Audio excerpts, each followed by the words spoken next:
Seja bem-vindo mais uma vez ao programa Empreender Tecnologias, que vai ao ar semanalmente aqui na TV Unifev. Meu abraço para você, telespectador, para você, telespectadora, a nossa gratidão pela sua amizade e pela sua participação no programa todas as semanas. Passamos a falar direto aqui do Labim, onde eu estou recebendo hoje para falar sobre produção, gestão da produção industrial, o nosso convidado, o professor mestre Ariângelo Geraldo Nunes da Fonseca. Ele que é graduado em administração pela Unifev, formou-se em medicina veterinária pela Universidade Federal de Viçosa, especializou-se em marketing pela Unifev, cursou mestrado em engenharia de produção pela UFSCar e atualmente é coordenador do curso de engenharia de produção e docente de vários cursos de graduação da Unifev. Ariângelo, mais uma vez obrigado, né, pela gentileza de atender o nosso convite, por estar aqui mais uma vez falando do programa Empreender. Eu é que agradeço, é sempre um prazer para a gente ter a oportunidade de vir aqui falar um pouco sobre do que a gente faz, né? Do que a gente estudou boa parte da vida, claro. Então estarei sempre à sua disposição. Bacana. Bom, a indústria em geral pode produzir bens ou serviços, né? Mas vamos exemplificar para o telespectador, né, para que ele possa dimensionar as abordagens que a gente vai fazer no programa de hoje. O que é produzir bens, o que é produzir serviços? Para que o telespectador tenha uma visão muito clara disso, existem algumas características de produtos e serviços específicas de uns e de outros que tornam a definição de produto muito clara. Então, produto, a primeira delas é algo que eu posso pegar, é algo tangível, algo que eu posso pegar, medir, quantificar, etc. Pesar em alguns casos, né? Já o serviço não, é intangível. Eu não consigo medir, pesar, eu consigo avaliar a qualidade do serviço, claro, mas não necessariamente dar uma dimensão física ao serviço, tá certo? Uma observação interessante é que raramente o produto é puro, só produto sem serviço algum, sim, como também raramente o serviço é puro, só serviço sem produto algum. Exemplo, quando eu vou no cabeleireiro, é um serviço, mas ele usa um produto para a execução desse serviço. Então, claro, há sempre uma mistura, uma mescla entre produto e serviço. Claro, os produtos, eu vou numa fábrica e compro um móvel, ele é muito mais, tende muito mais a um produto puro do que quando eu vou ao cabeleireiro para fazer o meu lindo cabelo, tá certo? Bacana, bacana. Bom, vamos conversar um pouco sobre as operações, processos e gestão. O que é uma coisa, o que ocorre em cada uma dessas etapas dentro da organização? A gestão por processos é diria uma filosofia de gestão muito em voga hoje em dia. Ela quer quebrar as barreiras que existem entre os departamentos, por exemplo, de uma empresa, aqueles conhecidos como departamento de RH, departamento de finanças, ou mesmo lá na produção, departamento de marcenaria ou seção marcenaria. Quer dizer, em vez de gerenciar por departamentos ou por seções, a empresa passa a ser gerenciada por processos. E um processo é toda a transformação que ocorre desde a entrada da matéria-prima numa linha, numa sequência, até o passo seguinte. Quer dizer, vamos supor que eu esteja lá na fábrica de móvel, eu estou com a madeira bruta entrando em processo, quando saem as peças para o lixamento ou para a sequência da produção, o processo inicial termina e começa um outro na sequência, bacana, certo? Bacana. Esses processos, desculpa, esses processos, por sua vez, podem ser quebrados ainda em atividades, operações ou até tarefas, simplesmente. Sim. Essa escala, essa grade, por assim dizer, de trabalho que é realizada dentro da empresa, quando feita nessa ordem, permite ao administrador ou ao engenheiro de produção definir exatamente quais os princípios, os objetivos, as exigências básicas de cada uma das tarefas, das atividades, das operações e dos processos como consequência. Bacana. Eu já vi muita gente fazer uma comparação com a corrida de bastão, né? De revezamento, onde alguém que está terminando uma etapa dos 100 metros entrega para outro que recebe um processo e já segue em frente. E essa passagem e as passadas têm que ser muito precisas para não cair o bastão, perder tempo e atrasar a chegada. Aqui dentro chamamos a relação cliente-fornecedor, né? A importância de você entender até a pessoa, né, esqueci até a figura do processo, mas a pessoa que está no processo seguinte ao seu, que tem que ser visto como seu cliente, para que você possa fazer um atendimento adequado, com o material como ele tem que pegar lá na frente, e não, por exemplo, negligenciar aqui na sua hora de produzir alguma coisa, pequeno detalhe, que depois vai ter que ser corrigido no processo seguinte. Claro. Isso é completamente contra a filosofia de gestão por processos, ou de gestão da qualidade, ou até do Lean Production. Caso, né? Eu acho muito interessante a gente abordar esse tema nessa dimensão, porque o telespectador, às vezes, ele não tem a oportunidade de entender como funciona a gestão de uma empresa, né, de uma indústria, quer dizer, essas etapas todas, né, são passíveis de uma boa gestão. Se você prepara um engenheiro de produção ou um tecnólogo, né, que sai com competência para isso, ele vai fazer justamente com que a empresa funcione adequadamente. Né? Sem dúvida alguma.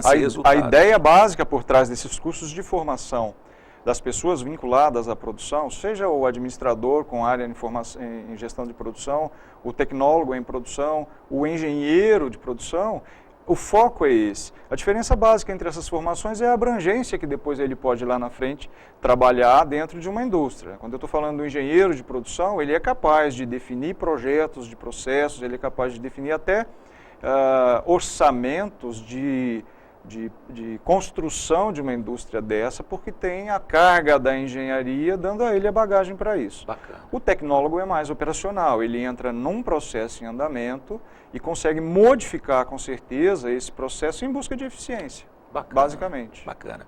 Bom, como a empresa se relaciona com o mercado e qual a importância do planejamento da produção? Esse é o ponto fundamental. Todas as teorias de produção, ou até filosofias, como alguns já chamam, de produção que a gente tem hoje em dia, extremamente úteis ao sistema, à gestão, elas se baseiam fundamentalmente na relação com o mercado, de duas maneiras. Primeiro, volume. Então, a gente está falando das previsões, né, dos orçamentos de venda, da previsão de demanda de um produto qualquer ou de uma gama de produtos numa indústria. E, num segundo momento, das exigências, dos requisitos básicos exigidos pelos consumidores. Então, quando eu ofereço um produto para o mercado que está, em alguns casos, até acima do nível de exigência, eu estou perdendo dinheiro, eu estou aumentando o meu custo desnecessariamente. Da mesma maneira que quando eu produzo mais do que o mercado demanda, eu também estou aumentando o meu custo. Então, a principal relação de uma indústria com o seu mercado, no meu humilde ponto de vista, são previsão de demanda, eu preciso entender o mercado, entender o meu produto nesse mercado. Eventualmente é um produto específico, não é necessário uma indústria inteira, uma empresa inteira. Claro. Tem uma linha de produtos que tem um que eventualmente já esteja, né, na fase de declínio e aí saindo do mercado. Eu preciso saber, ou pelo menos prever, como é que vai reagir a demanda desse produto futuramente. E, por outro lado, como é que o consumidor tem exigido dos meus produtos em termos de requisitos de qualidade, até de uso, né, de funcionalidade, para eu poder entender o que eu produzo e forneço e quanto produzo e forneço desse produto. Né? Nós temos umas técnicas modernas, alguns telespectadores que atuam como empresários, eles até já devem ter ouvido falar muito, né? Técnicas modernas de gestão da produção, né? MRP, PCP, ERP, ORP, Seis Sigma, filosofia de Lean, manufatura enxuta. O que isso ajuda a produção? Na verdade, todas elas em conjunto tornam uma organização muito mais eficiente. Não necessariamente posso ou preciso aplicá-las em conjunto. Vamos começar pelo MRP, né, que é a base do planejamento de produção, por assim dizer. MRP nada mais é do que um plano de requerimento de material. O que significa isso? Se eu pego um produto qualquer, uma cadeira, e explodo essa cadeira em partes, essas partes somadas são os materiais que eu preciso para a construção daquela cadeira. Perfeito. Então, esse MRP vai me dar a ideia do que eu preciso em termos de matéria-prima, de, eventualmente, produtos que participarão do processo de produção, sei lá, como lixas, colas, etc., que vão compor esse produto. Então, é um plano de requerimento de materiais apenas. Perfeito. Isso evoluiu para o MRP2, que além dos materiais, ele também prevê o que a manufatura desse produto vai exigir. Máquinas ou equipamentos, pessoas, mão de obra, com que qualificação, estrutura, etc.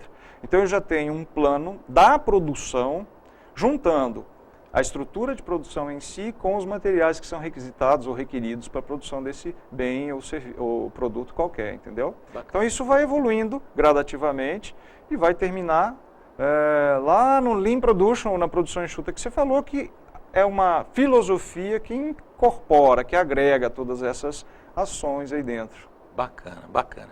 E é interessante também para o telespectador conhecer, né, justamente porque é o que o aluno aprende aqui. Sim. E que depois vai aplicar na empresa de maneira técnica, sim, de maneira profissional. Agora é importante falar também um pouquinho sobre inovação e competitividade na perspectiva da relação com o mercado e com os concorrentes. Inovação e competitividade. Isso me faz lembrar a Porter, né? Segundo Porter, temos 3 grandes estratégias apenas numa empresa. Diferenciação, custo, ou eu vou para onde ninguém nunca foi, que é foco, que é local, que é praça. Então, se eu pensar nisso, eu posso entrar no mercado com qualquer produto, fazendo mais barato que todo mundo faz hoje, indo para onde ninguém nunca foi, ou me diferenciando. Como é que eu me diferencio? Inovando. Aí a inovação, especialmente, ela entra como um fator de decisão para apoiar a estratégia de diferenciação que você, antes de tudo isso, definiu, né, no seu planejamento estratégico. Vamos lembrar bem que, assim, eu gosto muito de frisar com os meus alunos, nada é definitivo. Uma empresa pode entrar no mercado com uma estratégia de diferenciação, porque o produto é novo ou inovador, e depois de algum tempo, esse produto, os celulares é um bom exemplo disso, né? Sim. O celular, quando a Motorola lançou o tijolão, eu tive o meu primeiro lá, aquilo era motivo de status social. Exato. Quem carregava o tijolão na mão, porque não cabia no bolso nem na bolsa, eventualmente. E só telefonava. Só falava com alguém do outro lado, mesmo assim, malemar. Né? Então, hoje em dia, não. Hoje em dia, o celular já não é mais uma inovação. As crianças que nasceram nos últimos 10 anos nasceram com o celular aí no mercado. Então, quando eu digo que o celular é uma novidade, elas riem na minha cara. Só que esse produto hoje ainda pode se diferenciar por meios de inovações. Né? Ele ainda pode buscar... A Apple fez isso com o iPhone, né? Que também já está se popularizando. Eu tive uma informação essa semana que me deixou surpreso, não pensei que fosse tanto. Dos alunos da Unifev que acessam o portal por celular, 30% usam um iPhone, que eu acho que é um número bastante expressivo. Com certeza. Ou seja, já se popularizou também. Então, voltando ao começo, que eu afirmo sempre para os meus alunos, nada é definitivo. Isso precisa ser repensado periodicamente. Com que periodicidade? Depende de que em mercado você entrou. Se você é uma empresa que faz móveis, talvez você tenha uma periodicidade anual para rever os seus projetos novos, suas novas campanhas, lançamentos, etc. Mas se eu estou em uma área onde a renovação é constante, o celular de novo, talvez eu tenha que fazer isso mensalmente ou semestralmente. Sim, né? Sim. Então, é lá na tua área de atuação que você vai definir qual a melhor periodicidade para mudar coisas, mudar projetos, mudar coleções, etc. Né? Na moda, as coleções hoje são semestrais. Né? E não deixa de ser inovação tecnológica. Sem dúvida. Artes, como é que se chama isso? Não é muito a minha praia. Design, de moda, etc. Estética. Isso. Antes do intervalo, eu queria fazer essa pergunta. É muito caro para a indústria criar e lançar novos produtos? Quais os riscos e vantagens? Com certeza é caro. Óbvio que alguém pode pensar assim, mas é muito fácil sentar e criar um novo produto a partir de um projeto. Mas quantos desses vão para o mercado e alcançam sucesso? Então, o que a gente tem que considerar é que a maioria dos produtos novos que foram lançados não deram em nada. Em vários exemplos por aí. Na indústria automobilística, então, é uma festa, né? Alguém se lembra do Logan? Sim. Ou alguém se lembra do que mais? Até me falha a memória, mas vários que... Tem um da Fiat também. Brava, né? O Bravo está aí, mas o Brava passou que ninguém nem percebeu. Então, e foi um carro que custou horrores para o seu lançamento. Mudou toda a estrutura de produção. E assim a gente pode falar da indústria da moda, como a gente falou agora. A indústria alimentícia, a cada novo produto que a indústria lança, ou melhor, a cada 10 novos lançamentos, um emplaca.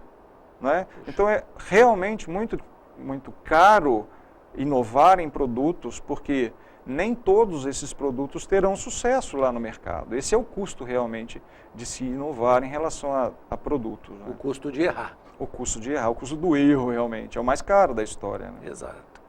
Bom, falando sobre cadeia de suprimento, quais são as dicas e técnicas para o aprovisionamento ágil, preciso e econômico dos estoques, para garantir o abastecimento da produção?